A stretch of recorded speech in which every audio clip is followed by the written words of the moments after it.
벤저민 프랭클린은 노년에 가난하다는 건 2번 죽는 것과 같다고 말했습니다. 조지 오웰은 돈이 없을 때 인간의 자존감은 사라진다고 했고, 장 자크 루소는 가난은 육체보다 마음을 먼저 병들게 한다고 말했습니다. 이 세 사람의 말은 단순한 명언이 아닙니다. 나이가 들수록 경제력이 단순한 숫자가 아니라 삶의 존엄과 직결된다는 사실을 꿰뚫는 통찰입니다. 늙어서 돈이 없다는 건 단순히 궁핍한 것이 아니라 삶의 선택지를 하나씩 빼앗기는 고통입니다. 병원 앞에서 망설이고 친구 모임은 피하게 되고 자식에게 말 꺼내는 것도 조심스러워지며 하루하루 숨조차 쉬기 어려워집니다. 오늘 이 시간, 왜 노년에 돈이 없으면 가장 먼저 삶의 숨통이 조여오는지 그 냉정한 6가지 이유를 솔직하게 말씀드리겠습니다. 아직 구독과 좋아요 누르지 않으셨다면 지금 꾹 눌러주시고 오늘 이 이야기 주변의 소중한 분들에게 꼭 공유해 주시기 바랍니다. 늙어 돈 없으면 제일 먼저 나를 숨조여오는 첫 번째는 식당 메뉴판에서 가장 싼 것만 찾게 될 때입니다. 식당에 앉아 메뉴판을 펼치는 순간 먹고 싶은 건 많지만 눈은 가장 먼저 숫자부터 훑기 시작합니다. 입은 불고기를 당기는데 손은 김치찌개 7,000원에 멈춥니다. 단골 식당인데도 그냥 제일 저렴한 걸로 주세요라는 말이 입에 붙습니다. 문제는 이게 단지 한 끼 식사의 문제가 아니라는 겁니다. 이 순간부터 당신은 스스로를 줄이는 삶에 익숙해지기 시작합니다. 먹고 싶은 걸 고를 수 없다는 건 단순히 전략이 아니라 선택권을 잃는 삶입니다. 누구와의 식사에서도 스스로 가장 작아지고 남이 시키는 메뉴 앞에서도 괜히 눈치가 보입니다. 나는 이걸로 충분해요라는 말은 겸손이 아니라 현실을 숨기기 위한 자기 위안이 됩니다. 그렇게 돈 없는 삶은 식탁에서부터 당신의 자존심을 하나씩 깎아내기 시작합니다.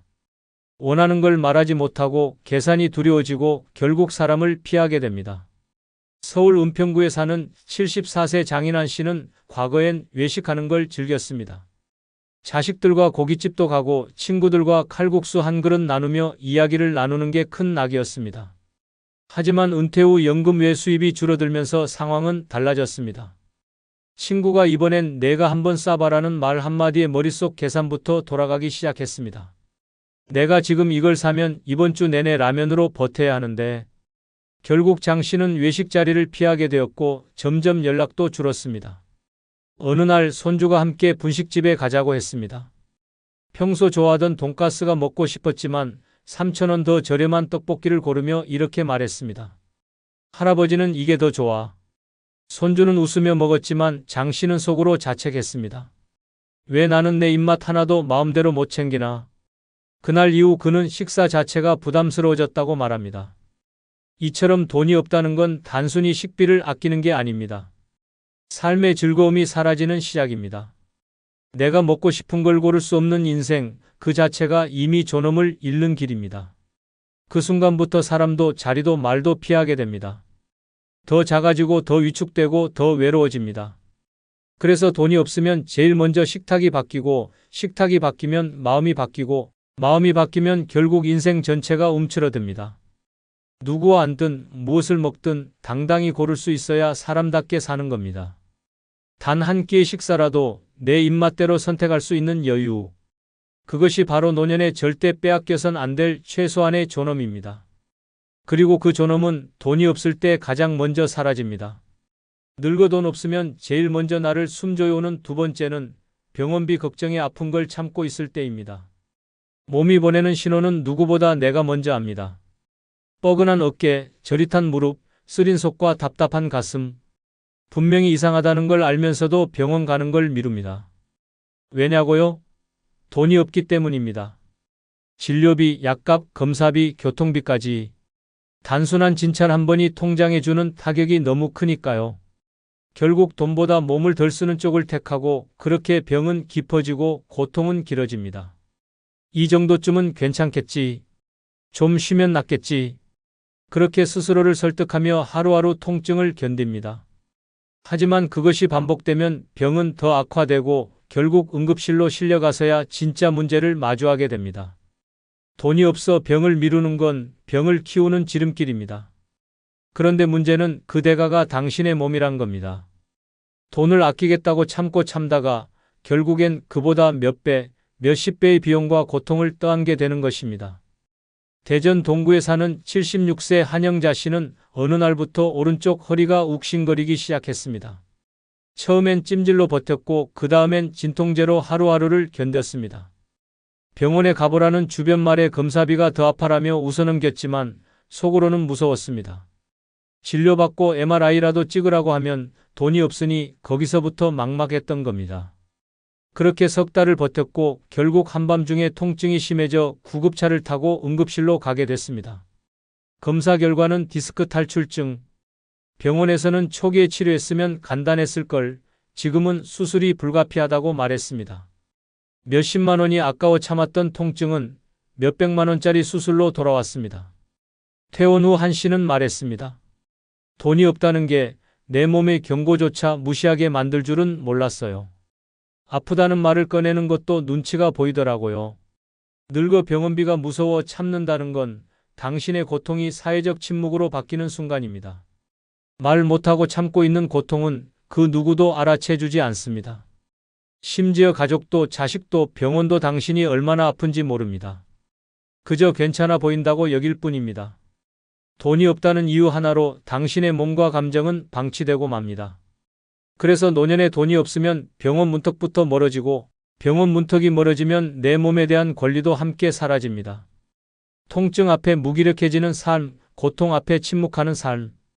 그것은 사람이 누릴 수 있는 최소한의 존엄조차 지키지 못하게 됩니다. 건강은 생명이고 생명은 비용이 아니라 우선순위입니다. 늙어서 병보다 먼저 나를 조이는 건 통증이 아니라 그 통장을 먼저 떠올리게 되는 마음입니다. 이 현실이 지금 누군가를 조용히 무너뜨리고 있습니다. 늙어 돈 없으면 제일 먼저 나를 숨조여오는 세 번째는 자식에게 폐가 된다는 생각이 마음을 짓누를 때입니다. 돈보다 더 무거운 건 죄책감입니다. 몸이 아픈 것도 먹고 싶은 걸 못 먹는 것도 참을 수 있습니다. 하지만 자식 얼굴을 보고 혹시 부담이 되진 않을까 하고 마음속으로 움츠러드는 순간부터 돈 없는 노인의 삶은 가난보다 더한 고통으로 바뀌기 시작합니다. 말 한마디 하기 전에 눈치를 보고 용돈을 부탁하는 대신 괜찮다고 거짓말을 하며 마음속으론 외롭고 서러워도 절대 드러내지 않습니다. 자식들이 차를 사든 집을 사든 아무 말 못합니다. 내가 줄 건 없고 받을 것만 생겼다는 생각이 괜히 주눅 들게 만듭니다. 병원비가 부족해도 괜찮아, 그냥 집에서 좀 쉬면 되라고 말합니다. 그런데 이게 반복되면 어느 순간부터 내 존재 자체가 짐처럼 느껴지기 시작합니다. 나는 왜 이렇게까지 작아져야 하나? 이 생각은 단순한 감정이 아닙니다. 삶의 존엄을 서서히 갉아먹는 치명적인 자책감입니다. 결국 돈이 없는 노인은 스스로를 지우며 살아가게 됩니다. 경기도 안성에 사는 75세 김명자 씨는 몇 해 전 남편과 사별한 뒤 홀로 지내고 있었습니다. 생활비는 고정연금 40만 원이 전부였고 한 달 병원비만 20만 원이 넘다 보니 빠듯하게 살 수밖에 없었습니다. 어느 날 심장 두근거림과 현기증이 심해져 병원에 가야 했지만 그는 망설였습니다.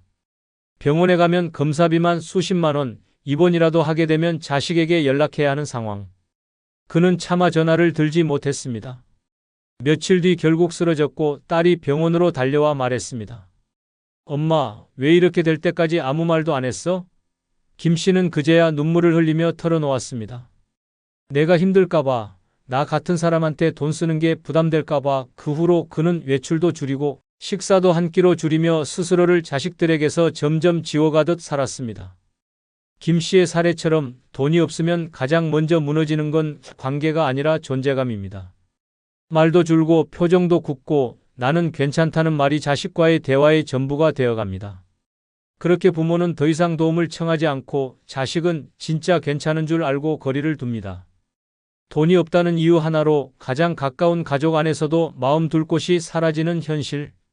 그 숨막힘은 외로움보다 더 깊고 침묵보다 더 아픕니다. 자식에게 폐가 된다는 생각은 돈 없는 노인이 스스로를 무너뜨리는 가장 무서운 마음입니다. 어느 날 괜찮다는 말이 습관이 되고 그 습관은 점점 당신을 조용히 사라지게 만듭니다. 자식에게 기대는 것도 당연한 인생의 순환입니다. 그러나 돈이 없다는 이유로 그 기대조차 죄책감이 되는 순간 노인의 삶은 더욱 작아지고 말죠. 그래서 늙어 돈이 없으면 마음부터 조여옵니다. 그것도 가장 가까운 사람 앞에서부터 말입니다. 늙어 돈 없으면 제일 먼저 나를 숨줘요는 네 번째는 괜찮아요라는 말 뒤에 위축된 자신이 있을 때입니다. 괜찮아요. 전 이 정도면 돼요. 이 말 얼마나 자주 하셨나요? 식사 자리에서, 모임에서, 병원 앞에서, 자식들과의 대화 속에서 처음엔 진짜 괜찮다고 믿었습니다. 욕심내지 말자, 눈치 주지 말자, 남에게 폐 끼치지 말자고. 하지만 어느 순간부터 괜찮다는 말은 더 이상 마음에서 나온 게 아니라 돈 없는 현실에서 나온 방어막이 되어 있음을 알게 됩니다. 괜찮다고 말하고 나면 마음이 편해야 하는데 오히려 한숨이 길어지고 뒤돌아설 때 발걸음이 무겁습니다. 먹고 싶은 걸 꾹 참고 가고 싶은 곳을 포기하면서 아무렇지 않은 척 난 원래 이런 걸 좋아해요 라고 말합니다. 그렇게 감정은 감춰지고 자존감은 줄어들며 자신도 모르게 위축된 사람이 되어갑니다. 문제는 주변 사람들은 그 말을 곧이곧대로 믿는다는 점입니다. 진짜 괜찮은 줄 알고 더 이상 살펴보지 않게 되죠. 결국 스스로 작아진 모습에 더 외로워지고 더 고립됩니다. 부산 사하구에 사는 73세 최은자 씨는 자식들과 식사를 할 때마다 늘 난 이 반찬이면 충분하다고 말해왔습니다. 비싼 음식은 부담될까봐 식당 가자 하면 집밥이 좋아라며 말을 돌렸습니다. 생일에도 선물은커녕 내 생일은 안 챙겨도 되라는 말로 상황을 넘겼습니다. 하지만 어느 날 며느리가 던진 한마디에 가슴이 무너졌습니다. 어머니는 원래 욕심이 없으시니까 딱히 챙겨드릴 게 없어요. 그 말을 듣고 최 씨는 밤새 잠을 이루지 못했습니다.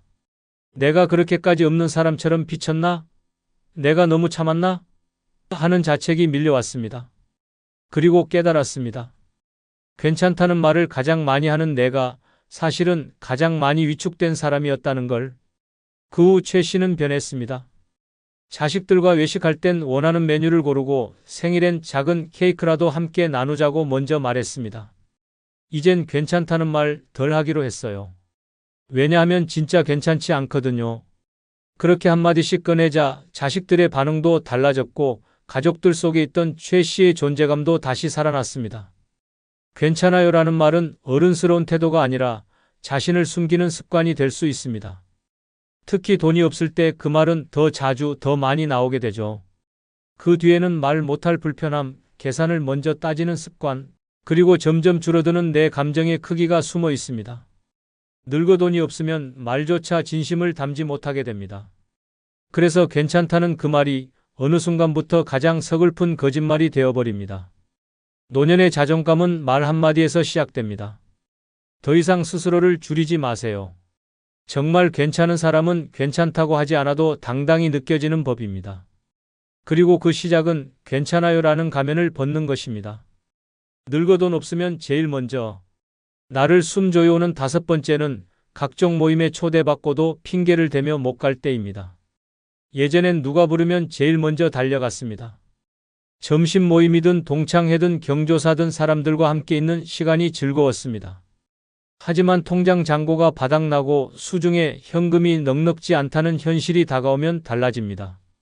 모임이 생겨도 머릿속에 먼저 떠오르는 건 옷 걱정, 교통비, 식사비, 축의금입니다. 그리곤 자연스럽게 이번엔 그냥 빠질게, 몸이 좀 안 좋아서 같은 말로 자리를 피하게 됩니다. 문제는 이게 반복되면 사람들은 당신을 안 나오는 사람으로 기억하기 시작합니다.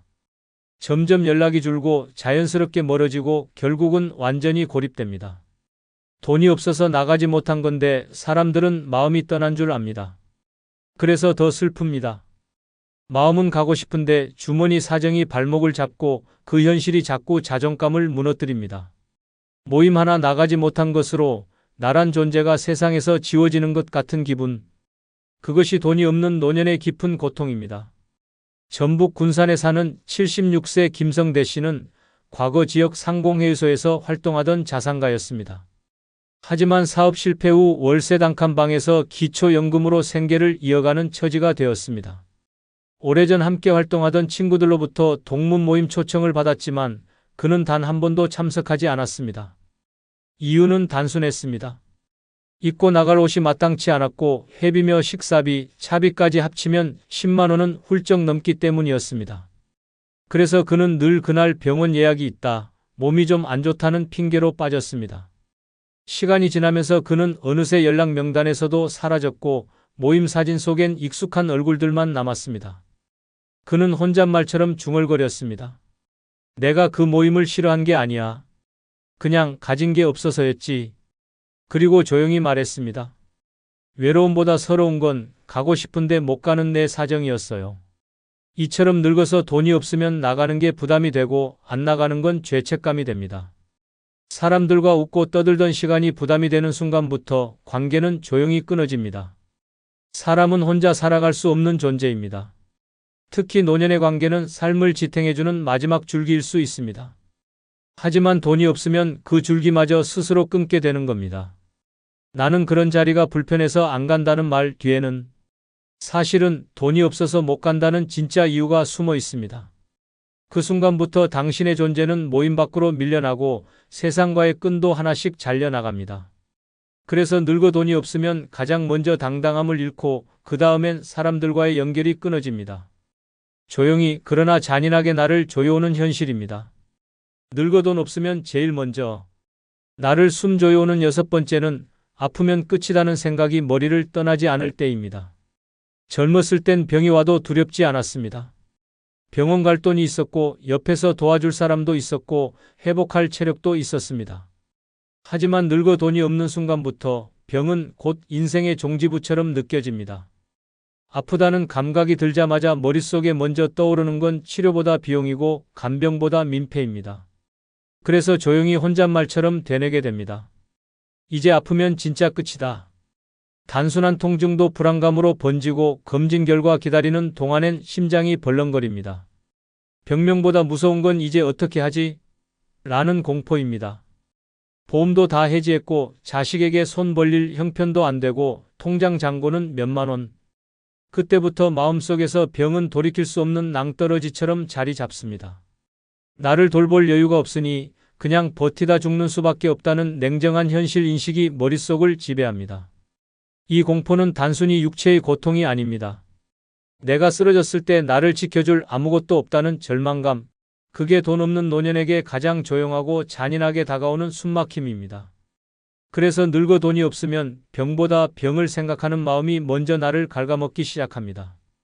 광주 북구에 사는 77세 임정애 씨는 몇 달 전부터 숨이 가빠지고 가슴이 조이는 증상이 반복됐습니다.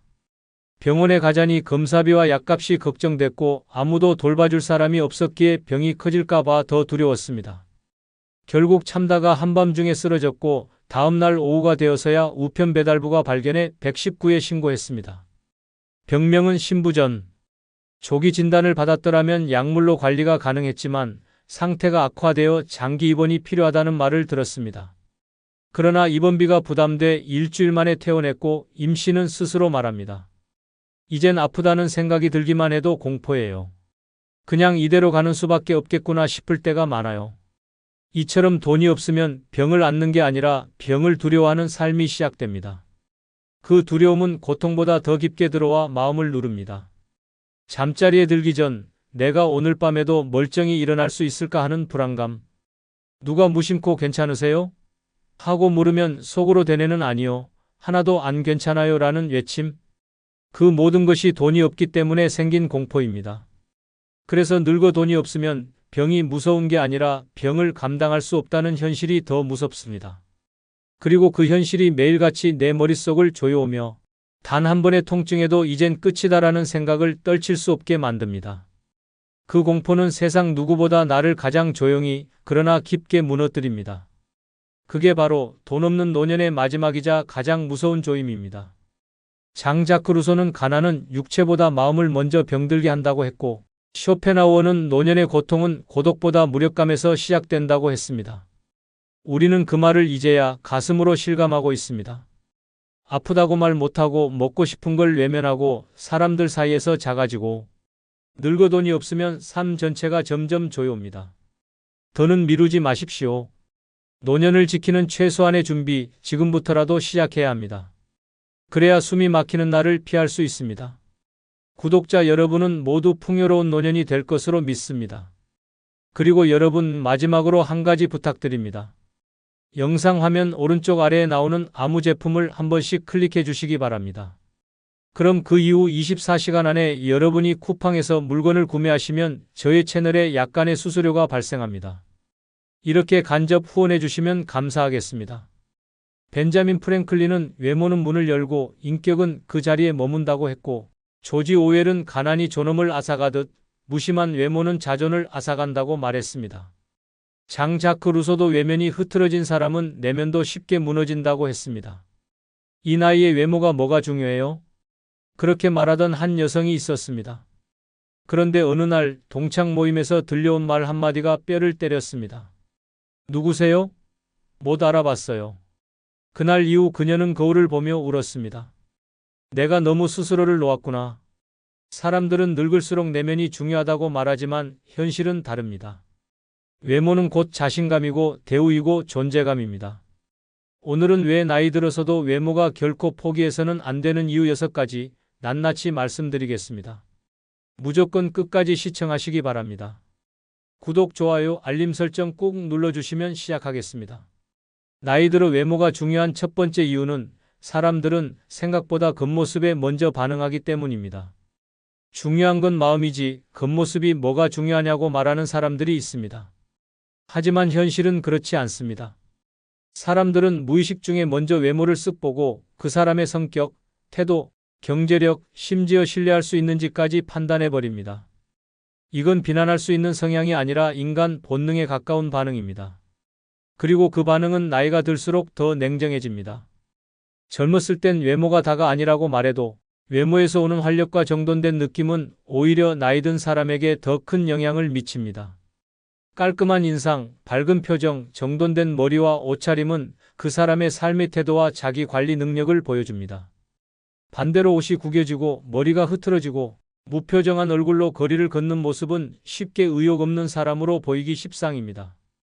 그리고 문제는 세상이 그런 사람에게 기대를 하지 않고 기회도 주지 않는다는 것입니다. 당신이 병원에 갔을 때 단정한 옷차림과 표정으로 의사에게 설명하면 더 성의 있는 설명을 듣고 동사무소에 가서도 말 한마디가 더 부드럽게 나옵니다. 사람들은 단지 당신이 깔끔하다는 이유만으로도 더 예의를 지켜야 할 사람처럼 느끼게 됩니다. 외모는 단순히 꾸미는 문제가 아니라 자존감이 세상에 보내는 첫 번째 신호입니다. 서울 양천구에 사는 69세 김미정 씨는 어느 날 버스를 탔다가 속상한 경험을 했습니다. 손잡이를 잡기도 힘들 만큼 몸이 안 좋은 날이었지만 아무도 자리를 양보해주지 않았습니다. 옆자리 아주머니가 작게 말했습니다. 요즘 사람들은 앉을 수 있는 사람이 먼저 앉는 거래요. 그 말을 듣고 김 씨는 생각했습니다. 내가 너무 흐트러진 모습으로 다녔나? 그날 이후 그는 헤어스타일을 정돈하고 밝은 색 블라우스를 꺼내 입고 얼굴에 미소를 띠기 시작했습니다. 그 변화는 생각보다 컸습니다. 주변 사람들의 말투가 달라졌습니다. 서울 동작구에 사는 68세 이영순 씨는 마트 계산원에게 무시당한 경험이 있었습니다. 아줌마, 그거 앞에 올려놓고 다시 와요. 말투엔 존중도 배려도 없었습니다. 이 씨는 말합니다. 그날따라 내가 너무 헝클어져 있었거든요. 땀에 젖은 셔츠, 머리는 눌리고 얼굴은 지쳐 보였을 거예요. 아, 내가 나를 방치했으니 사람들이 이렇게 대하는구나 싶었죠. 그날 이후 이 씨는 옷장 앞에 서서 정리된 셔츠를 입고 가벼운 립스틱을 바르고 머리를 빗고 외출했습니다. 전과 크게 다른 건 없었지만 사람들의 시선이 달라졌고 무심하게 넘기던 직원도 봉투 드릴까요? 하고 웃어주었습니다. 이 씨는 말합니다. 나는 똑같은 사람인데 겉모습만 바뀌었는데 세상이 바뀌더라고요. 이처럼 외모는 남을 위한 게 아니라 나를 위한 보호막입니다. 사람들은 당신이 입은 옷, 얼굴의 표정, 머리카락의 정리 상태, 목소리 톤까지 보고 당신을 판단합니다. 그리고 그 판단은 때론 당신이 말할 기회를 갖기도 전에 이미 내려져 있습니다. 그렇기 때문에 나이가 들수록 외모는 더 중요한 의미를 가집니다. 꾸민다는 건 남보라고 하는 게 아닙니다. 나는 아직 살아있다. 나는 나를 포기하지 않았다는 무언의 선언입니다. 그리고 그 선언은 당신이 세상과 마주할 때 스스로를 지킬 수 있는 첫 무기가 됩니다. 그러니 잊지 마세요. 외모가 전부는 아니지만 외모는 시작입니다. 사람들은 생각보다 훨씬 더 먼저 당신의 겉모습에 반응하고 있습니다. 그리고 그 첫 반응이 당신의 말과 존재를 대하는 태도를 결정짓습니다. 두 번째 이유는 외모는 나이 들수록 말보다 더 많은 걸 말해주기 때문입니다. 말로 설명하기 전에 이미 판단이 끝나는 순간 누구나 경험해 보셨을 겁니다. 나는 그런 뜻이 아니었는데, 그냥 피곤해서 그랬던 건데, 그 어떤 해명도 듣기 전에 상대방은 이미 당신의 외모와 표정, 몸짓을 보고 속단을 해버립니다. 이게 바로 외모가 말보다 먼저 말하는 순간입니다. 그리고 나이가 들수록 이 효과는 더 커집니다. 왜냐하면 사람들은 나이든 이에게 더 많은 상징을 기대하기 때문입니다. 단정한 옷차림이면 저분은 자기관리 잘하시네. 축 처진 어깨와 무표정한 얼굴이면 삶이 무너진 분인가? 그 어떤 말보다 강력한 무언의 메시지가 바로 외모에서 나오는 겁니다. 젊을 땐 꾸미지 않아도 활동성이나 생기로 충분히 커버됐습니다. 하지만 노년기엔 외모가 곧 태도이고 태도가 곧 삶의 자세로 읽힙니다. 특히 나이가 들수록 저분은 어떤 삶을 살아오셨을까? 라는 시선이 먼저 작동합니다. 그리고 그 질문에 가장 먼저 답을 해주는 것이 바로 당신의 외모입니다. 머리카락의 정리 상태, 눈빛의 생기, 피부의 윤기, 옷의 색감 하나까지도 그 사람의 인생 이야기를 대신 전달하게 되는 거죠. 외모가 말보다 먼저 그리고 더 길게 말하기 시작하는 나이가 바로 지금입니다. 전남 순천에 사는 72세 박성희 씨는 수년간 사람들과 어울리지 않고 지내왔습니다. 퇴직 후 마음이 허해지면서 무기력해졌고 꾸미는 걸 의미 없는 일이라 여겼습니다. 그런데 어느 날 구청에서 운영하는 미술교실에 신청에 참여하게 됐습니다. 첫날 옆자리에 앉은 분이 인사를 하며 슬쩍 물었습니다. 혹시 많이 편찮으셨어요? 기운이 없어 보여서요. 그 말이 충격이었습니다. 아프지도 않았고 오히려 기분 좋게 나왔는데 나를 바라보는 시선이 이렇게 다를 수 있구나 싶었죠. 그날 이후 박 씨는 거울을 다시 보기 시작했고 머리를 손질하고 밝은 옷을 꺼내 입었습니다. 불과 일주일 뒤 같은 사람이 말했습니다. 오늘은 정말 다르시네요. 얼굴이 살아났어요. 박 씨는 그 말을 듣고 혼잣말처럼 중얼거렸습니다. 내가 나를 너무 놓고 살았구나. 말도 안 했는데 외모가 다 말해버렸던 거였네. 이처럼 외모는 말보다 빠르고 더 직설적이며 더 많은 걸 보여줍니다. 그리고 그건 단지 타인의 평가만이 아닙니다. 내가 나를 어떻게 대하고 있는지도 외모를 통해 드러납니다. 거울 속 나를 바라볼 때 내가 나에게 무심했는지 애썼는지 나 자신이 제일 잘 압니다. 그 인식 하나가 당신의 삶 전체를 바꾸는 출발점이 될 수 있습니다. 그 누구보다 먼저 당신 얼굴이 당신의 삶을 말하고 있습니다. 말하지 않아도 보이고 설명하지 않아도 느껴집니다. 그렇다면 이제 세상에 말 걸 차례입니다. 거울 속 당신에게 먼저 말 걸어보세요. 오늘 나는 내가 자랑스러울 만한 얼굴을 하고 있는가? 대답이 망설여진다면 지금이 바로 당신의 표정을, 옷차림을, 삶의 태도를 다시 세울 시간입니다. 외모는 거짓말을 못합니다. 그러니 당신을 살아있게 만드는 얼굴부터 다시 시작해보세요. 나이 들어 외모가 중요한 세 번째 이유는 주눅들지 않고 사람을 만날 수 있게 해주기 때문입니다. 사람이 사람을 가장 조심스럽게 대하는 시기는 마음보다 체면이 더 예민해질 때입니다. 그리고 그 시기가 바로 노년기입니다. 젊을 땐 자신감이 외모에서 오지 않아도 활력과 말솜씨로 채울 수 있었습니다. 하지만 나이가 들수록 스스로에게 던지는 질문은 이런 쪽으로 바뀌게 됩니다. 내가 지금 이 자리에 나가도 괜찮을까? 이 얼굴로, 이 차림으로 괜히 분위기 망치는 건 아닐까? 결국 이런 생각이 사람과의 연결을 끊어버리는 첫 단추가 됩니다. 한두 번 모임을 미루고 자리를 빠지면 사람들은 이렇게 말하죠. 요즘 왜 안 나오세요? 하지만 본인은 대답하기 어렵습니다. 사실은 내가 너무 초라해 보여서요. 이 말이 너무 부끄러워 차마 꺼낼 수가 없습니다. 그래서 아프다고 핑계를 대고 바쁘다고 둘러댑니다. 그러나 진짜 이유는 딱 하나입니다. 자신의 외모에 스스로가 위축되었기 때문입니다. 외모는 사람을 대면할 때 눈에 보이는 자존감입니다. 옷차림이 단정하고 얼굴에 생기가 있으면 말투도 당당해지고 자세도 바르게 펴집니다. 반대로 머리는 덥수룩하고 얼굴은 칙칙하고 옷은 무심한 티셔츠라면 사람 앞에 섰을 때도 목소리가 작아집니다. 괜히 내가 민폐 아닐까? 이런 위축은 관계를 망가뜨리는 가장 빠른 지름길입니다.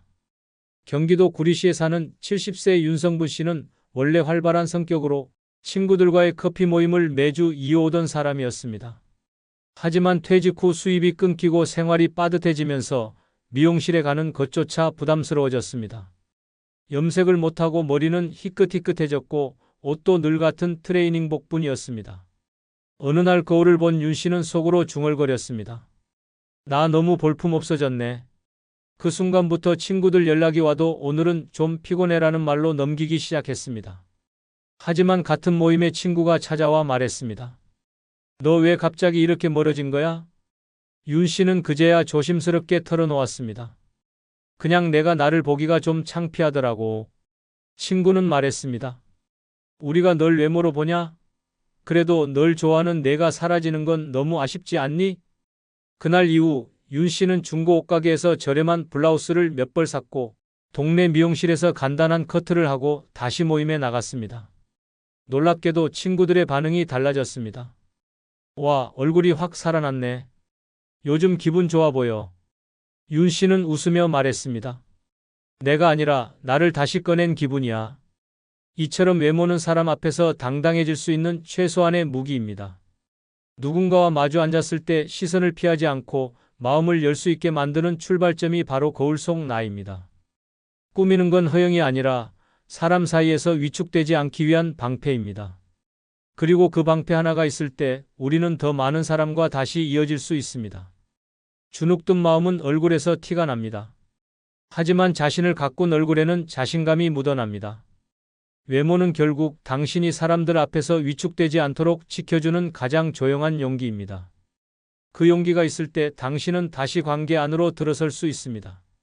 그러니 다른 사람 만나기 전에 꼭 한 사람만 먼저 만나보세요. 바로 거울 속의 나 자신부터. 그 사람이 나를 믿어야 다른 세상도 다시 열린다는 걸 잊지 마시길 바랍니다. 네 번째 이유는 외모는 나에 대한 최소한의 예의이기 때문입니다. 우리는 평생 남에게 예의를 지키며 살아왔습니다. 문 열어주며 먼저 가세요 하고 고맙다는 말 잊지 않으려고 애쓰고 상대를 불편하게 하지 않으려 끝까지 참고 또 참아왔습니다. 그렇게 살아온 당신이 정작 가장 중요한 사람에게는 예의를 놓치고 있는 건 아닐까요? 바로 자기 자신에게 말입니다. 외모는 타인을 위한 게 아닙니다. 옷을 갖춰 입고 머리를 정돈하고 얼굴에 미소를 띄우는 건 남에게 잘 보이기 위한 게 아니라 내가 나를 존중하는 태도입니다. 늙었다고 해서 아무거나 입고 아무렇게나 다니고 아무 감정 없이 거울을 스치는 삶은 결국 내 삶을 가볍게 여기는 습관으로 이어집니다. 사람들이 나를 대하는 태도는 결국 내가 나를 어떻게 대하는지에서 비롯됩니다. 자존감은 거창한 단어가 아닙니다. 오늘 아침 내가 나에게 입혀준 옷에서 시작됩니다. 스스로에게 예의를 잃기 시작하면 어느 순간 삶 전체가 무기력해지고 흐트러집니다. 어차피 혼자니까 누가 날 본다고라는 말은 사실 자신을 외면하겠다는 선언입니다.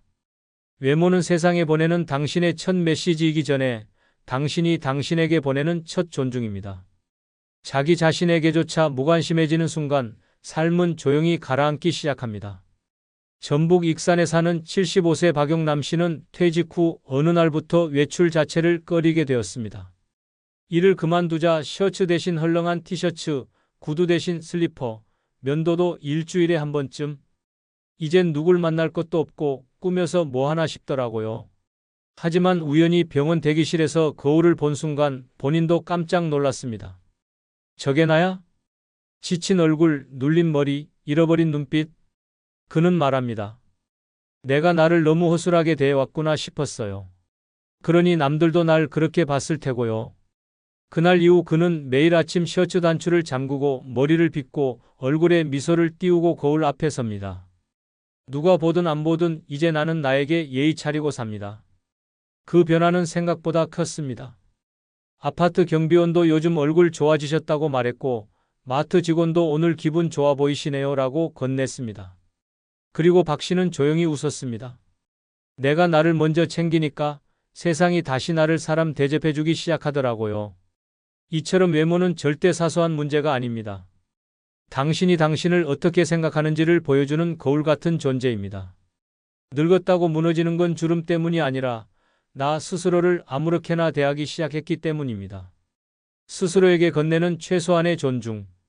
그 출발점은 거울 앞에서, 옷장에서, 아침의 단추 하나에서 시작됩니다. 오늘 하루 내게 어떤 태도를 건넸는지 돌아보십시오. 당신이 자신에게 예의를 지키는 순간 세상도 다시 당신을 존중하기 시작할 것입니다. 나이 들어 외모가 중요한 5번째 이유는 스스로의 외모를 가꾸면 우울감이 줄기 때문입니다. 우울은 어느 날 갑자기 찾아오지 않습니다. 대부분 아주 작은 무력감에서 시작됩니다. 오늘 하루도 별일 없겠지. 갈 데도 없고 볼 사람도 없고. 이런 무심한 생각이 쌓이면 몸은 그대로인데 마음부터 조금씩 무너집니다. 그리고 가장 먼저 나타나는 변화는 외모입니다. 머리를 감는 주기가 길어지고 옷은 아무거나 걸치게 되고 거울은 점점 멀어집니다. 결국 자신조차 자신을 마주하는 걸 피하게 됩니다. 이건 단순한 게으름이 아니라 우울의 시작 신호입니다. 그 반대도 마찬가지입니다. 거울 앞에 서서 머리를 빗고 깨끗한 옷을 입고 얼굴에 가벼운 미소를 지어보는 것만으로도 뇌는 오늘은 뭔가 다르다는 신호를 받습니다. 외모를 가꾸는 행위는 뇌에 내가 나를 돌보고 있다는 메시지를 보내는 심리적 자극입니다. 실제로 외모를 신경 쓰는 행동은 우울 증세를 완화시키는 데 효과가 있다는 심리학 연구도 있습니다. 외모 가꾸기는 기분이 좋아서 하는 게 아닙니다. 기분이 좋아지기 위해서 하는 것입니다. 대구 달서구에 사는 71세 강영희 씨는 남편과 사별한 뒤 한동안 외출을 거의 하지 않았습니다. 방 안에만 있고 거울은 치워버렸고 흰머리는 그대로 자랐습니다. 하루가 멍하게 지나가고 아무에게도 연락할 마음이 들지 않았습니다. 딸이 방문했을 때 말했습니다. 엄마, 이렇게 있으면 진짜 아파져요. 일단 미용실부터 가요. 억지로 따라간 미용실에서 머리를 다듬고 염색을 하고 약간의 화장을 했을 뿐인데 강 씨는 마치 다른 사람이 된 듯한 기분이었다고 말합니다. 그날 이후 그는 매일 아침 머리를 빗고 스카프를 매는 루틴을 만들었습니다. 어느 날 거울 앞에 선 그는 오랜만에 스스로에게 웃으며 말했습니다. 괜찮다. 아직 나 괜찮다. 그리고 몇 달 만에 친구들에게 전화를 걸어 약속을 잡았습니다. 강 씨는 말합니다. 내가 먼저 나를 손잡아 일으켜 세운 거였어요. 그게 얼굴에서 시작됐다는 게 신기하죠. 이처럼 외모를 가꾸는 건 단순한 꾸밈이 아닙니다. 스스로를 일으키는 심리적 운동입니다. 우울하다고 느껴질 때일수록 더 손을 대야 하는 곳이 바로 나의 겉모습입니다. 몸보다 먼저 무너지는 게 감정이라면 감정보다 먼저 되살릴 수 있는 건 바로 외모입니다. 옷을 갈아입고 나서면 마음이 다잡아지고 머리를 정돈하고 나면 말투가 또렷해지고 거울을 보며 스스로에게 말을 걸 수 있을 때 비로소 마음이 나를 다시 따라오기 시작합니다. 지금 기운이 없다면, 지금 의욕이 없다면 말로 다잡지 마세요. 거울 앞에서 나를 돌보는 행동 하나가 당신 마음의 회복을 시작해 줄 겁니다. 외모는 당신의 자존감이 앉는 자리입니다. 그 자리를 단정하게 정리하는 순간 마음은 다시 숨을 쉽니다. 그렇게 하루가 삶이 달라지기 시작합니다. 나이 들어 외모가 중요한 6번째 이유는 외모를 꾸미면 주변 사람들도 같이 기분이 좋아지기 때문입니다. 사람은 누구나 타인의 분위기에 영향을 받습니다.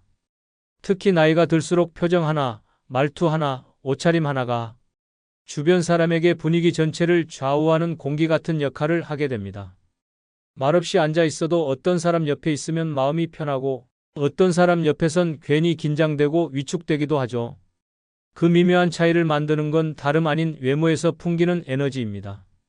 단정하게 머리 손질을 하고 어울리는 옷을 입고 얼굴에 미소를 띤 사람은 그 자체만으로 주변 사람들을 편안하게 만듭니다.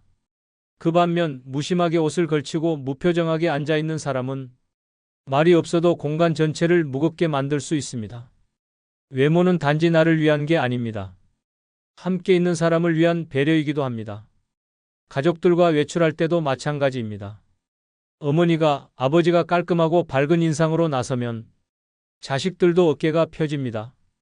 함께 사진을 찍을 때도, 식당에 앉을 때도 우리 엄마 멋지지? 우리 아버지 당당하시지? 그런 마음이 피어나기 마련입니다. 서울 구로구에 사는 73세 조순자 씨는 손주 돌잔치에 가기 위해 백화점에서 스카프를 하나 샀습니다. 자신을 위해 옷을 산 건 10년 만이었습니다. 딸은 그냥 편한 옷 입으셔도 돼요 했지만 조 씨는 말했습니다. 오늘은 내가 주인공은 아니지만 내가 손주를 축하해주는 얼굴이잖니. 행사 당일 깔끔한 블라우스에 포인트 스카프를 맨 조 씨는 사진 속에서 누구보다 밝고 당당해 보였습니다. 그 모습을 본 사위는 말했습니다. 어머니, 오늘 진짜 화사하세요. 보는 사람 기분까지 좋아져요. 그날 이후 조 씨는 깨달았습니다. 내가 꾸미는 게 나만 좋으라고 하는 게 아니었구나. 내가 나를 잘 챙기면 주변 사람도 기분 좋아진다는 걸 처음 느꼈어요. 이처럼 외모는 사람 사이의 정서적 온도를 조절하는 감정의 장치입니다. 특히 가족이나 가까운 이들과 시간을 보내는 노년기에 내가 웃고 밝아 보일수록 그 옆 사람들의 정서도 함께 따뜻해집니다. 반대로 내가 지쳐 보이면 말없이도 걱정을 퍼뜨리게 됩니다. 내가 먼저 빛나는 사람이 되면 내 곁에 있는 사람도 더 편안해집니다. 외모는 단순한 꾸밈이 아니라 내가 사랑하는 사람에게 전할 수 있는 가장 조용한 선물입니다. 그러니 이렇게 생각해 보세요. 오늘 내가 고른 이 옷이, 내 미소가, 내 표정이 누군가의 기분 좋은 하루를 만들어줄 수 있다고. 그렇게 꾸며진 외모는 단순한 이미지가 아니라 사랑과 존중을 나누는 또 하나의 방법이 됩니다. 오늘 당신이 입은 옷이 누군가에게는 기억에 남을 따뜻한 장면이 될 수 있습니다. 지금 거울을 보며 한번 웃어보세요. 당신의 그 웃음이 누군가에게도 전해질 테니까요. 구독자 여러분, 나이가 들수록 외모는 단순한 이미지가 아니라 존중받는 입장권이 됩니다. 보이는 태도가 당신을 말해주고 그 태도는 말보다 빠르게 사람을 설득합니다. 세상이 나를 존중하길 원한다면 내가 먼저 나를 가꿔야 합니다. 끝으로 주변의 소중한 분들에게 많은 영상 공유 부탁드립니다. 감사합니다. 나는 그 사람을 믿었습니다. 세상에 이런 착한 사람도 있구나, 그렇게 생각했어요. 그런데 제 통장에서 사라진 돈이 1,200만 원입니다. 77세 유선옥 씨는 3개월간 자신을 챙겨주던 남자에게 속았습니다.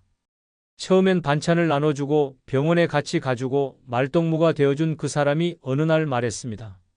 어머니, 딱 한 번만 도와주세요. 그 순간 그녀는 외면하지 못했습니다. 결과는 배신이었습니다. 이 이야기는 남의 얘기가 아닙니다. 지금 당신 옆에 있는 바로 그 사람이 이런 모습일 수 있습니다. 노인을 노리는 사기꾼들이 점점 교묘해지고 피해자들은 점점 많아지고 있습니다. 2024년 한 해 동안만 전국에서 발생한 노인 대상 사기 피해 금액은 3천억 원을 넘었습니다. 하지만 대부분의 피해자들은 끝까지 말하지 못합니다. 창피해서, 억울해서, 스스로를 탓해서 침묵합니다. 그 침묵 뒤엔 또 다른 피해가 이어지고 있습니다. 지금 이 순간에도 누군가는 가족 같은 사람에게 인생을 송두리째 빼앗기고 있습니다. 이 영상 반드시 끝까지 보셔야 합니다. 당신의 노후를 지키는데 결정적인 분기점이 될 것입니다. 아직 구독과 좋아요 누르지 않으셨다면 지금 꼭 눌러주시기 바랍니다. 노년에 조심해야 할 첫 번째 사람은 외로움을 파고들며 감정을 흔드는 사람입니다. 사람은 나이 들수록 외로움에 약해집니다. 자식은 바쁘고 친구는 하나둘 떠나고 텅 빈 집안에서 혼자 TV를 보며 하루를 보내는 일이 점점 익숙해질 때 누군가 다정하게 말을 걸어오면 그게 얼마나 따뜻하게 느껴지는지 그 마음 저도 너무나 잘 압니다. 서울 노원구에 사는 박정임 씨는 남편과 사별한 지 8년째였습니다. 자식은 외국에 살고 있고 평소엔 혼잣말을 하며 하루를 버티는 날이 더 많았습니다. 그런 그녀에게 어느 날 작은 우연처럼 한 남자가 다가왔습니다. 공원 벤치에서 마주친 이 남자는 유쾌하고 매너 있었으며 박 씨의 말에 진심으로 귀를 기울여주는 듯 보였습니다. 대화는 며칠 뒤 전화로 이어졌고 한 달도 안 돼 거의 매일 서로 안부를 묻고 함께 식사를 하고 때로는 팔짱을 끼고 걷는 사이가 됐습니다. 박 씨는 오랜만에 삶이 따뜻해졌다고 느꼈고 남자는 늘 이렇게 말했습니다. 나는 당신을 지켜주고 싶어요. 당신만 믿으세요. 하지만 그 믿음은 함정이었습니다. 어느 날 남자가 조심스레 돈 얘기를 꺼냈습니다. 지인한테 사기를 당해서 급하게 300만 원만 있으면 해결돼요. 다음 주면 무조건 갚을게요. 나를 믿는다면 도와줄 수 있죠? 박 씨는 그제야 망설였습니다. 하지만 그 남자의 간절한 눈빛과 자신에게 베풀어준 친절을 떠올리며 결국 은행으로 향했습니다. 그리고 돈을 건넸습니다. 그게 마지막이었습니다. 남자는 다음 날부터 연락이 끊겼고 며칠 뒤 전화번호는 아예 없는 번호로 바뀌어 있었습니다. 노년에 경계해야 할 사람은 갑작스레 다가와 외로움을 채워주는 사람입니다. 특히 혼자 사는 노인에게 외롭지 않게 해주겠다는 말은 가장 달콤한 유혹이자 동시에 가장 위험한 독입니다. 이들은 절대 처음부터 돈을 요구하지 않습니다. 오히려 시간을 들여 신뢰를 쌓고 정서적 유대를 만들며 자신이 믿을 수 있는 사람이라는 이미지를 심습니다. 그리고 어느 날 피해자의 심리적 빚을 교묘히 이용해 금전 요구를 합니다. 내가 그동안 해준 걸 생각하면 이 정도는 도와줄 수 있잖아요? 이 한마디에 박 씨는 거절하면 내가 너무 냉정한 사람이 되는 것 같아 결국 지갑을 열었다고 했습니다. 외로운 마음을 이해합니다. 따뜻한 말 한마디에 눈물이 나고 누군가 내 안부를 묻는 그 순간에 살아있다는 느낌을 받는다는 말도요. 하지만 그 따뜻함이 진짜인지 아니면 철저히 계산된 접근인지 반드시 의심하셔야 합니다. 노년의 삶에서 진짜 위협은 거친 외부가 아니라 친절한 얼굴로 다가오는 사람일 수 있습니다. 그 누구보다도 당신을 지키고 지갑을 지키고 마음을 지켜야 하는 사람은 바로 당신 자신입니다. 두 번째로 반드시 경계해야 할 사람은 도움을 가장한 제안을 먼저 꺼내는 사람입니다. 겉으로는 당신을 돕겠다고 하지만 속셈은 당신의 통장에 있습니다. 부산 해운대에 사는 이정규 씨는 74세입니다. 아내와 사별한 뒤로 사람들과의 연락도 점점 줄었고 혼자 지내는 시간이 길어졌습니다.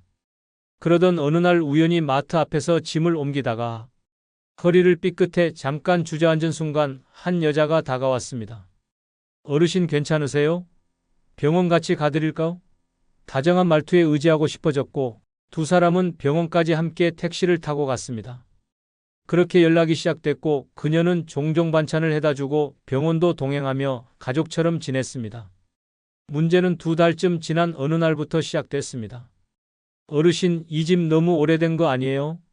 요즘 보일러 폭발 사고도 많고 제가 아는 분이 리모델링을 싸게 해주는데 지금 안 하면 나중에 돈 더 듭니다. 처음엔 단순한 조언 같았지만 며칠 뒤 실제로 공사업체 직원이 찾아왔습니다. 그리고 말도 안 되는 가격에 계약서를 내밀었습니다. 이정규 씨는 의심했지만 이미 마음을 준 상대였습니다. 그 사람이 이렇게까지 나서서 말하는데 뭔가 이유가 있겠지라고 생각했습니다. 결국 계약서에 도장을 찍었고 보증금 500만 원이 빠져나갔습니다.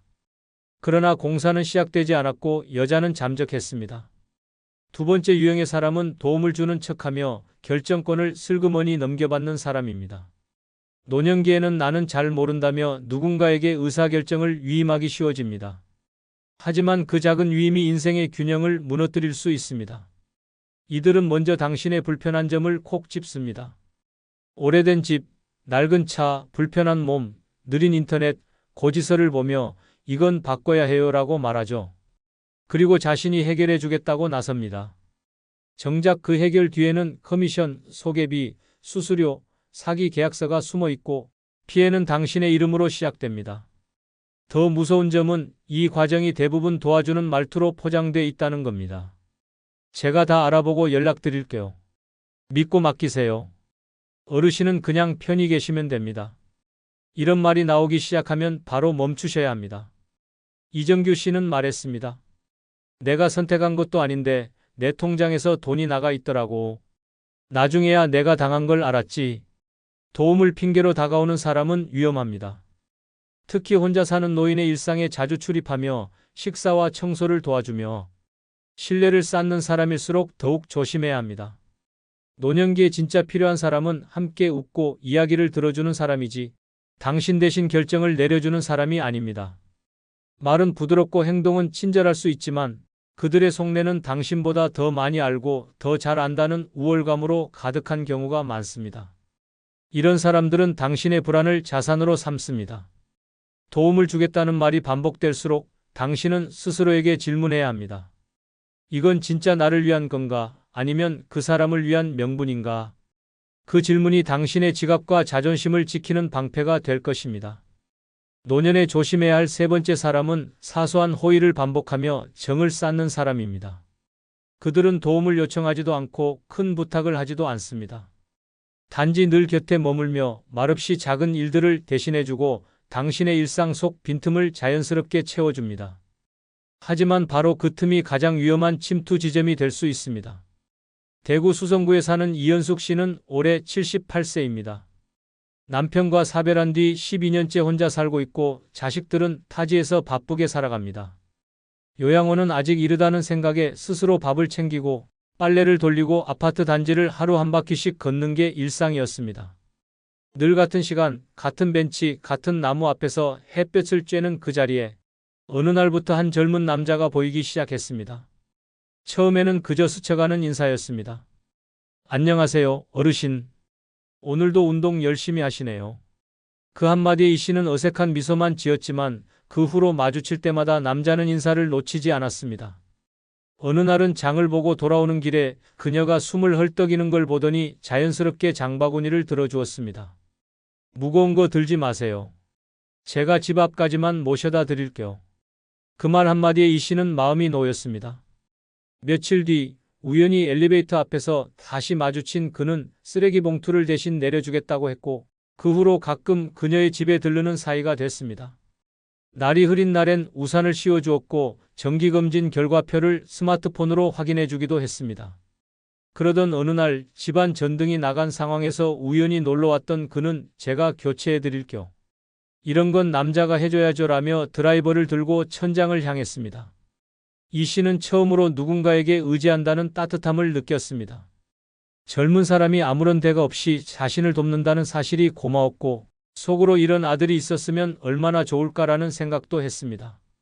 그날 이후 그는 더 자주 집에 들렀고 마치 가족처럼 행동했습니다. 하지만 그 믿음은 3달이 지나 깨졌습니다. 어느 날 외출 후 돌아온 이 씨는 서랍 속에 넣어둔 비상금 120만 원이 사라진 것을 발견했습니다. 처음엔 당황했습니다. 치매 초기인가 싶어 집안을 샅샅이 뒤졌고 자책도 했습니다. 하지만 결국 떠오른 것은 단 하나의 얼굴이었습니다. 집을 드나들던 그 남자. 경찰에 신고했고 확인 결과 그는 이미 노인 대상 절도 전과가 있었습니다. 경찰은 말했습니다. 이 사람 노인 심리를 정확히 알고 접근합니다. 처음엔 절대 돈 얘기 안 해요. 대신 신뢰를 쌓고 생활 깊숙이 들어오죠. 이 씨는 한참을 울었습니다. 내가 그 사람 반찬도 해줬어요. 전등 고쳐줬을 때 진심으로 고마웠는데 사람을 의심할 줄 몰랐던 내가 바보였어요. 정은 반복된 친절 속에서 만들어지지만 경계심은 잊으면 안 되는 무기입니다. 사람 좋은 얼굴, 부드러운 말투, 작은 호의 뒤에 숨어있는 의도를 파악하는 힘. 그것이 바로 노년을 지키는 방패입니다.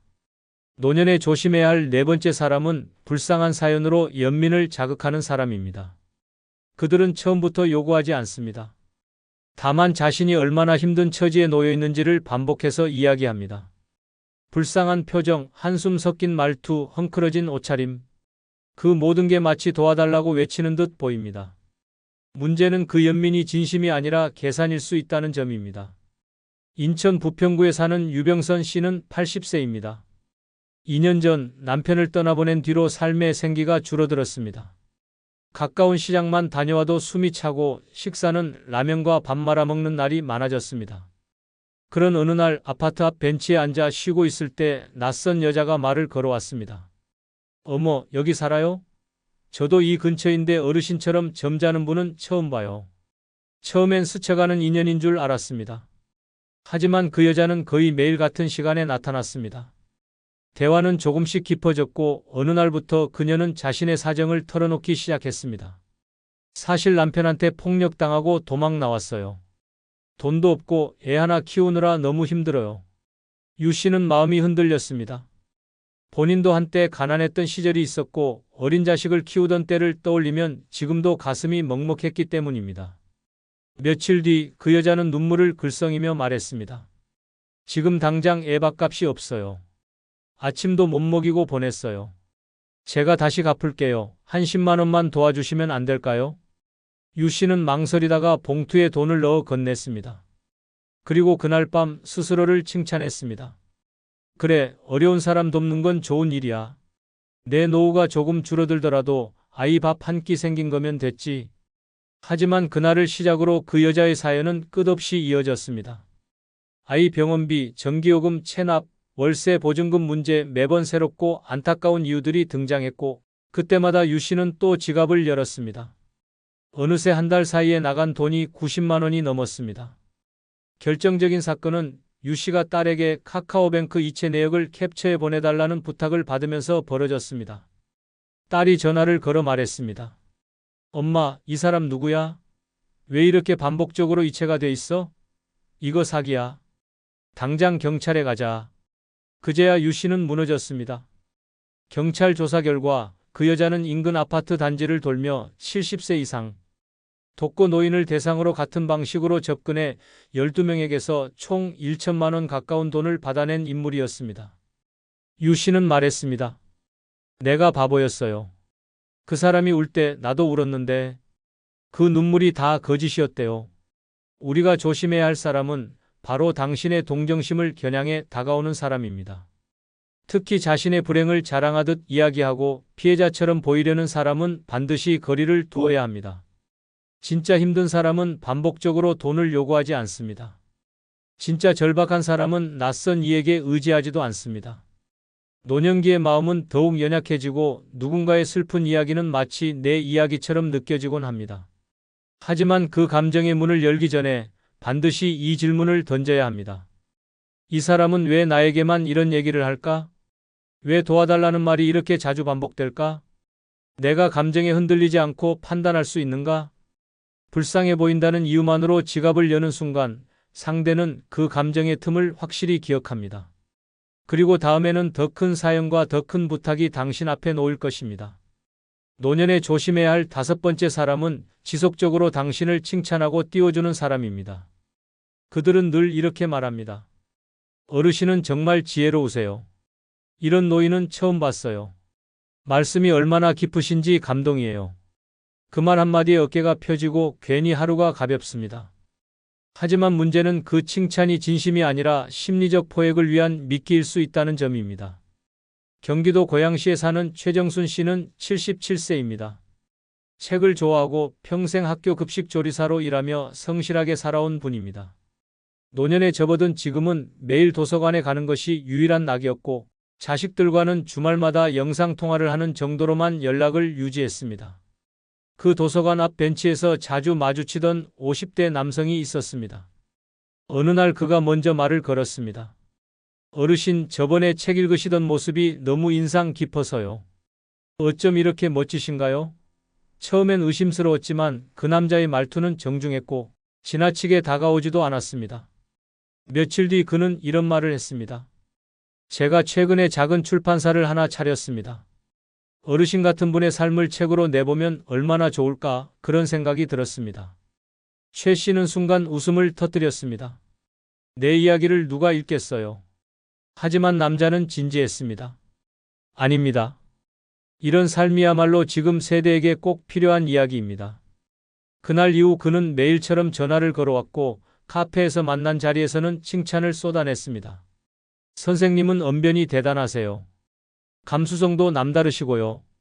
이런 분은 흔치 않습니다. 그러더니 조심스럽게 제안했습니다. 소책자로만이라도 출간해 보시죠. 인쇄도 나오고 출판 기념회도 열어드릴게요. 대신 인쇄비는 선생님 부담인데 총 280만 원입니다.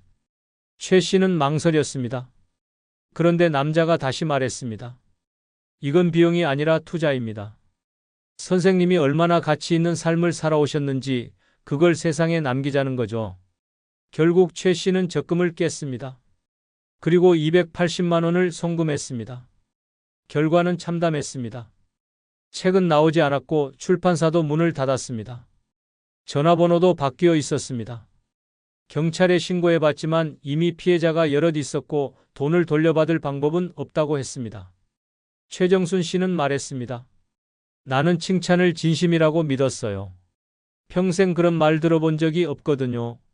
누가 내 삶을 가치 있다고 말해준 게 처음이었어요. 당신이 조심해야 할 사람은 바로 이런 칭찬으로 마음의 문을 여는 사람입니다. 그들은 말재주가 뛰어납니다. 당신의 자존심을 긁어주고 세상에 인정받지 못했던 외로움을 정확히 파고듭니다. 마치 오랜 친구 같고 당신을 진심으로 존경하는 사람처럼 다가오지만 사실은 감정을 낚시질하는 기술자일 뿐입니다. 노년에는 인정받고 싶은 마음이 커집니다. 누구도 당신을 칭찬해주지 않을 때 누군가가 당신은 특별하다고 말하면 그 말이 가슴 깊이 파고듭니다. 하지만 그 말 뒤에 제한이 따라온다면 반드시 한 걸음 물러서야 합니다. 칭찬 뒤에 돈 얘기가 나온다면 그것은 칭찬이 아니라 장사입니다. 누가 당신을 띄워주더라도 그 말이 지갑을 향하고 있는지 반드시 살펴보셔야 합니다.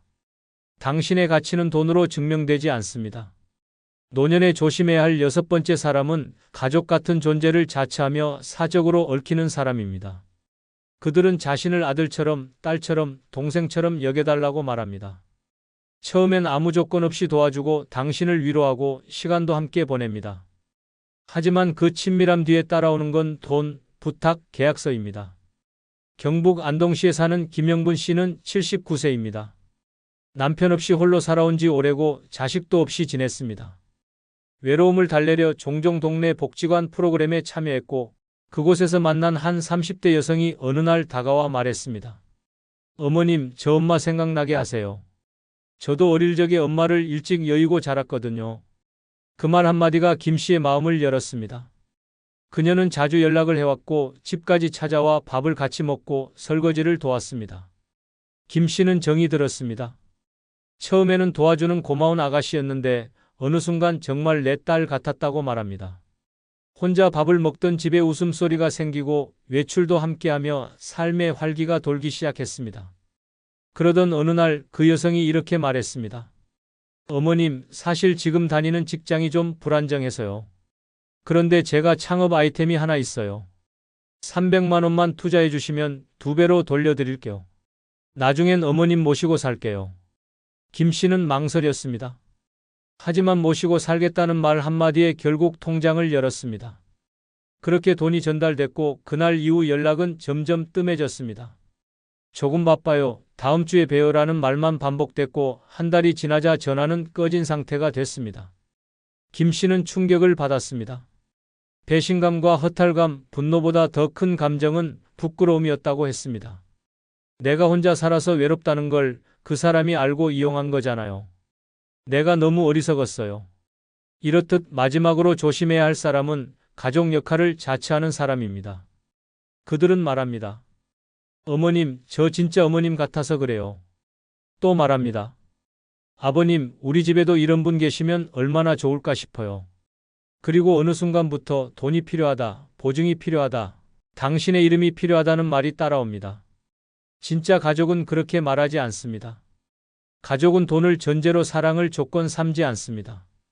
하지만 이들은 정서적 유대를 쌓은 뒤 그 유대를 거래로 바꿉니다. 특히 독거노인이나 가족관계가 느슨한 어르신들은 이들에게 쉽게 마음을 열 수 있습니다. 식사 한 끼, 정리해주는 방, 명절에 전해주는 작은 선물 하나에 눈물이 날 만큼 감동하는 나이. 그 감정을 노리는 사람이 바로 이 유형입니다. 스스로 자식 같은 사람이라 말하는 사람은 대부분 그 뒤에 자식이라면 받을 수 있는 것들을 노립니다. 정은 소중합니다. 하지만 정을 앞세우는 사람은 반드시 의심해야 합니다. 노년의 가장 아픈 상처는 돈이 아니라 믿음의 배신입니다. 그러니 기억하세요. 가족 같은 사람은 가족이 아닙니다. 이런 사람들을 조심하지 않으면 평생 모은 노후 자금이 순식간에 사라질 수 있습니다. 처음엔 친절한 말 한마디, 작은 도움, 따뜻한 관심으로 시작하지만 결국 당신의 신뢰를 이용해 돈을 요구합니다. 문제는 그들이 절대 강요하지 않는다는 겁니다. 대신 스스로 마음을 열게 만들고 스스로 돈을 건네게 만듭니다. 이걸 한번 허용하면 2번은 더 쉬워집니다. 그 결과 수백에서 수천만 원이 빠져나갑니다. 진짜 위험은 그럴 리 없겠지 하는 순간부터 시작됩니다. 쇼펜하우어는 이렇게 말했습니다. 인간은 혼자 있을 때 가장 행복하다. 친구라는 것은 대부분 우리의 평정심을 깨뜨리고 불안을 가져다주는 존재일 뿐이다. 니체도 노년의 친구들은 대부분 과거에 머물러 있다. 미래를 향해 나아가려면 그들의 손을 놓아야 한다. 고 말했습니다. 젊었을 때는 이 말을 이해할 수 없었습니다. 친구 없이 어떻게 살 수 있을까 생각했습니다. 하지만 나이가 들면서 이 철학자들의 말이 얼마나 현실적인지 깨닫게 됩니다. 평생 소중히 여겨온 친구들이 오히려 마음의 평화를 깨뜨리는 존재가 되어버립니다. 만날 때마다 서로의 불행을 비교하고 과거 추억에만 매달리며 현재의 문제들로 서로를 힘들게 만듭니다. 건강과 경제력의 차이는 우정을 갈등으로 바꿔놓습니다. 이제는 인정해야 할 때입니다. 늙어서 친구가 오히려 가장 큰 짐이 된다는 사실을 말입니다. 지금부터 그 6가지 이유를 현실적으로 말씀드리겠습니다. 무조건 끝까지 시청하시기 바랍니다. 구독, 좋아요, 알림 설정 꾹 눌러주시면 시작하겠습니다.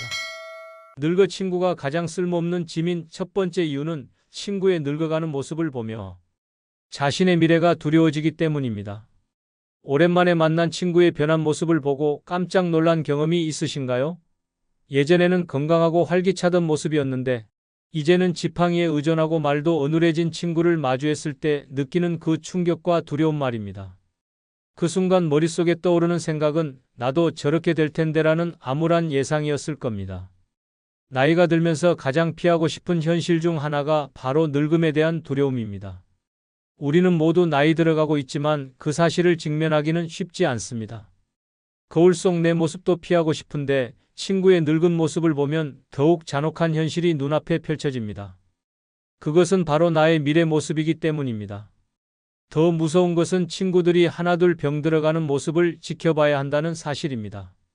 치매에 걸려 나를 알아보지 못하거나 몸이 불편해져서 휠체어에 의존하는 모습을 보면 어떤 기분이 드시나요? 동정심보다는 공포감이 먼저 밀려오지 않으신가요? 나도 언젠가는 저렇게 될 텐데라는 생각에 잠을 못 이루신 적도 있으실 겁니다. 이런 두려움은 친구와의 만남을 점점 부담스럽게 만듭니다. 만날 때마다 친구의 쇠약해진 모습을 확인하게 되고 그것이 곧 나의 미래라는 사실을 받아들여야 합니다. 예전에는 함께 등산도 하고 여행도 다녔는데 이제는 병원 이야기와 약 이야기만 나눕니다. 이런 만남이 과연 즐거울까요? 박씨 할아버지는 평생 친구가 파킨슨병에 걸린 후로 만나기가 힘들어졌다고 합니다. 친구의 떨리는 손과 불안정한 걸음걸이를 볼 때마다 자신도 언젠가는 그렇게 될지 모른다는 공포에 시달린다고 하네요. 우리는 모두 건강하고 활기찬 모습으로 기억되고 싶어 합니다. 하지만 친구들과의 만남은 그런 환상을 깨뜨립니다. 서로의 늙어가는 모습을 확인하고 죽음에 한 걸음씩 다가가고 있다는 사실을 상기시킵니다. 이런 만남에서 희망이나 활력을 찾을 수 있을까요? 더 심각한 문제는 이런 두려움이 우울증으로 이어질 수 있다는 점입니다. 친구의 쇠약한 모습을 보며 자신의 미래를 비관하게 되고 삶의 의미를 잃어버리게 됩니다. 살아봤자 저렇게 되는 건데 무슨 의미가 있나라는 생각에 빠지게 됩니다. 이런 감정은 정신건강에 매우 해롭습니다. 젊었을 때는 친구들과 미래에 대한 꿈과 희망을 나눴습니다. 하지만 이제는 병원 이야기와 죽음에 대한 불안만 공유하게 됩니다. 만날 때마다 서로의 건강 상태를 체크하고 누가 더 아픈지 비교하며 언제까지 살 수 있을지 걱정합니다. 이런 대화가 과연 도움이 될까요? 우리에게는 희망과 활력이 필요합니다. 나이가 들어도 꿈꾸고 도전할 수 있다는 믿음이 필요합니다.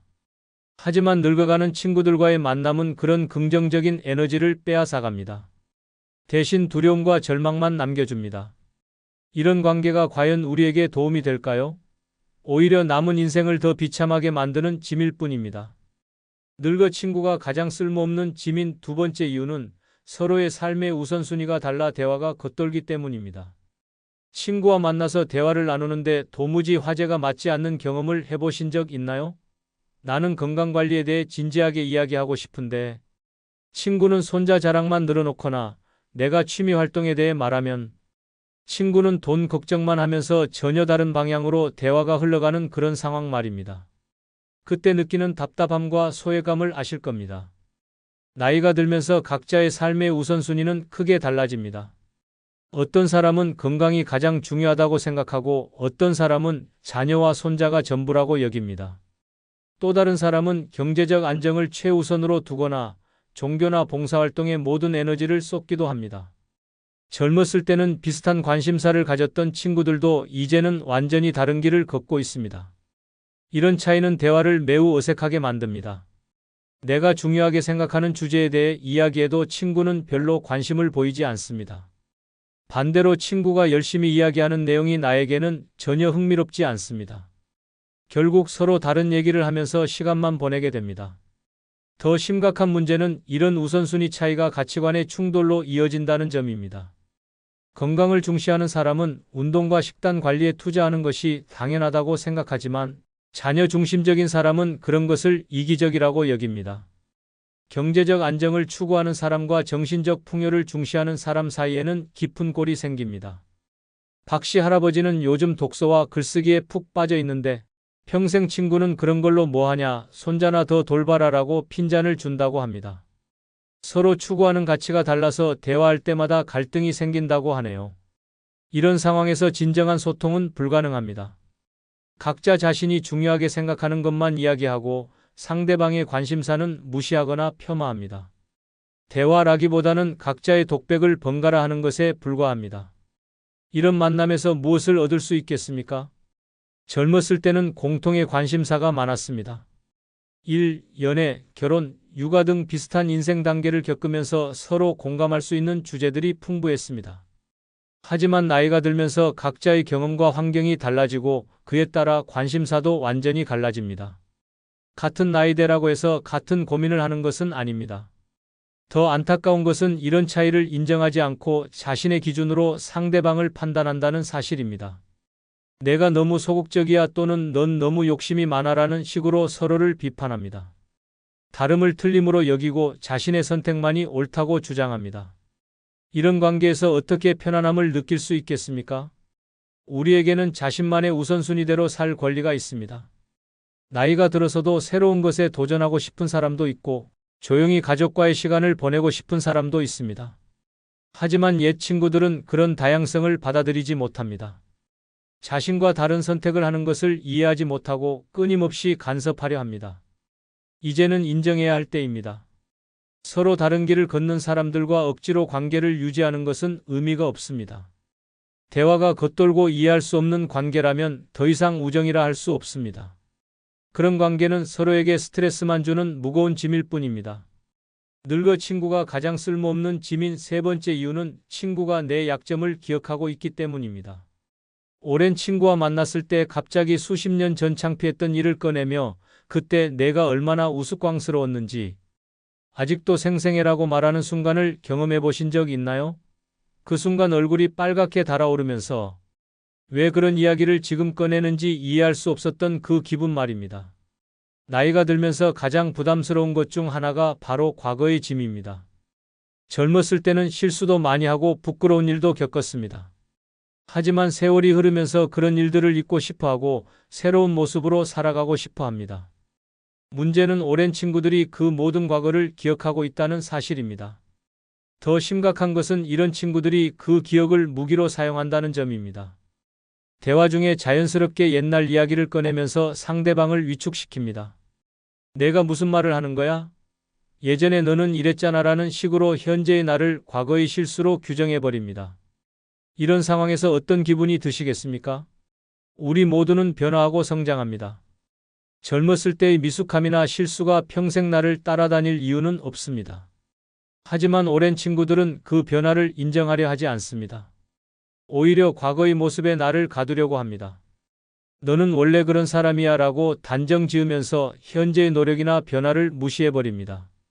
김씨 할머니의 경우를 보면 40년 친구가 만날 때마다 젊었을 때 경제적으로 어려웠던 시절 이야기를 꺼낸다고 합니다. 그때 내가 돈 없어서 얼마나 쪼들렸는지 기억나지? 라고 하면서 지금의 안정된 생활을 폄하한다는 겁니다. 이런 친구들과 있으면 끊임없이 과거의 그림자에 시달리게 됩니다. 새로운 도전을 하려고 해도 내가 그런 걸 할 수 있겠어? 예전에 실패했잖아 라는 말을 듣게 됩니다. 자신감을 가지려고 해도 과거의 약점을 들먹이며 주눅들게 만듭니다. 이것이 과연 건강한 관계일까요? 더 큰 문제는 이런 기억들이 시간이 지날수록 왜곡된다는 사실입니다.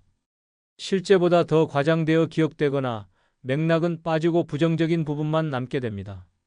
친구는 자신이 기억하는 대로가 진실이라고 믿고 그것을 근거로 현재의 나를 판단합니다. 이런 상황에서 어떻게 자유롭고 편안한 관계를 유지할 수 있겠습니까?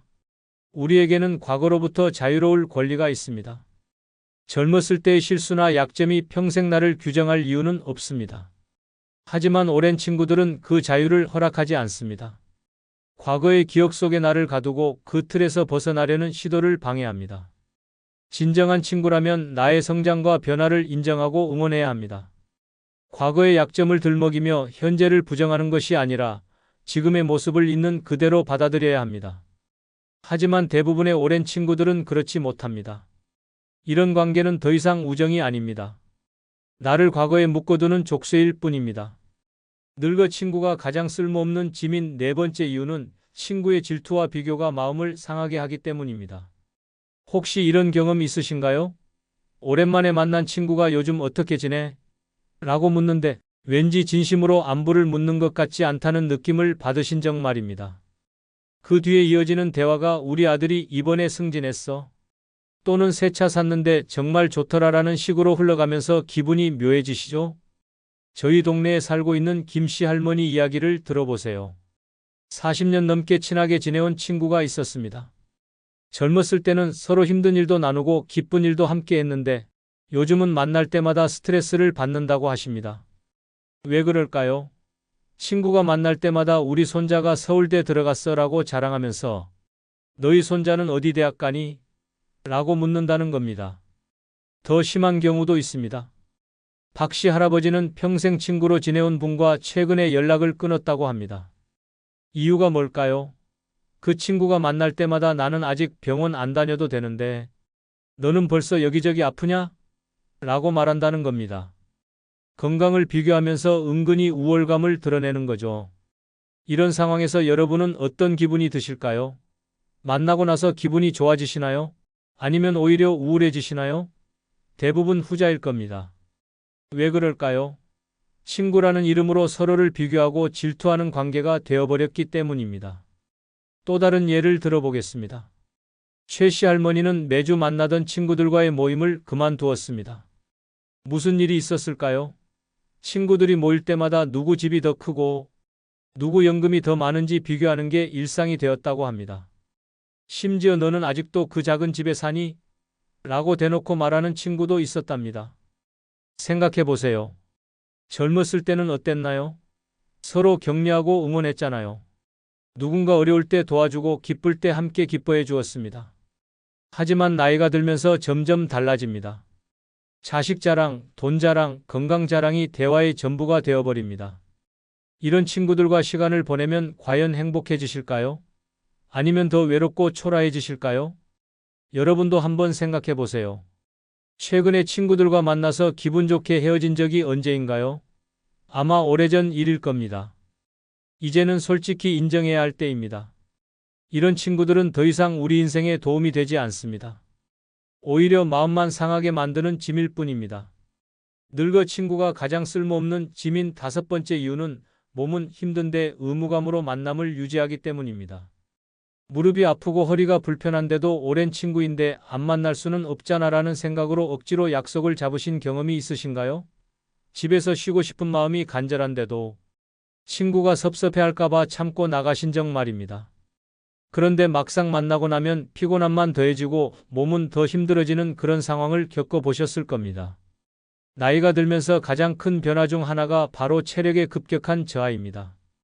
예전에는 하루 종일 돌아다녀도 멀쩡했는데 이제는 조금만 움직여도 금세 지칩니다. 외출 한번 하는 것도 큰 부담이 되고 집에서 조용히 쉬는 것이 가장 편안합니다. 하지만 친구들과의 관계는 그런 현실을 고려해주지 않습니다. 더 힘든 것은 친구들 역시 나이가 들어서 만남 자체가 서로에게 부담이 된다는 사실입니다.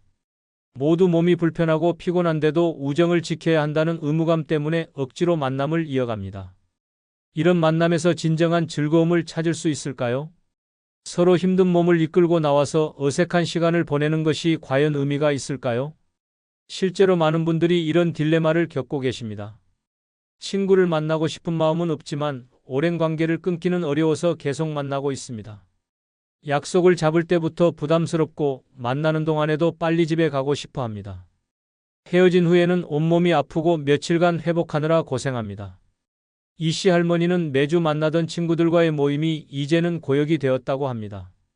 관절염 때문에 걷기도 힘든데 친구들이 서운해할까봐 계속 참석하고 있다는 겁니다. 집에 돌아오면 며칠간 몸살을 앓는다고 하네요. 젊었을 때는 친구들과의 만남이 활력소였습니다. 함께 있으면 에너지가 충전되고 기분이 좋아졌습니다. 하지만 이제는 정반대가 되었습니다. 만남이 에너지를 빼앗아가고 몸과 마음을 더욱 지치게 만듭니다. 그런데도 계속 만나는 이유는 무엇일까요? 단지 의무감 때문입니다. 이런 의무감은 건강에도 해롭습니다. 몸이 쉬어야 할 때 억지로 활동하면 회복이 더디어지고 병이 악화될 수 있습니다. 스트레스도 증가하고 면역력도 떨어집니다. 친구를 위한다는 명목으로 자신의 건강을 해치는 것입니다. 이것이 과연 올바른 선택일까요? 더 안타까운 것은 친구들도 똑같은 상황이라는 사실입니다. 서로 힘든 몸을 이끌고 나와서 억지 웃음을 짓고 빨리 집에 가고 싶어 하면서도 내색하지 못합니다. 모두가 부담스러워하는데도 아무도 먼저 그만 만나자고 말하지 못합니다. 이런 관계가 과연 건강한 우정일까요? 우리에게는 솔직할 권리가 있습니다. 몸이 힘들면 쉬어야 하고 만나기 싫으면 거절할 수 있어야 합니다. 진정한 친구라면 그런 상황을 이해해 줄 것입니다. 하지만 대부분의 친구 관계는 그렇지 못합니다. 의무감과 체면 때문에 서로를 힘들게 만드는 관계로 변질되어 버립니다. 이제는 정직하게 인정해야 할 때입니다. 몸이 힘든데 억지로 유지하는 관계는 더 이상 우정이 아닙니다. 서로에게 부담만 주는 무거운 짐일 뿐입니다. 건강한 노후를 위해서는 이런 의무적인 관계에서 벗어날 용기가 필요합니다. 늙어 친구가 가장 쓸모없는 짐인 6번째 이유는 고집이 세져서 조언을 전혀 듣지 않기 때문입니다. 친구를 위해 진심으로 걱정하는 마음으로 조언을 해주었는데 나는 내 방식대로 할 거야 라고 딱 잘라 말하면서 아예 들으려고 하지 않는 상황을 겪어보셨나요? 그때 느끼는 그 답답함과 허무함을 아시는 분들이라면 이 이야기에 깊이 공감하실 겁니다.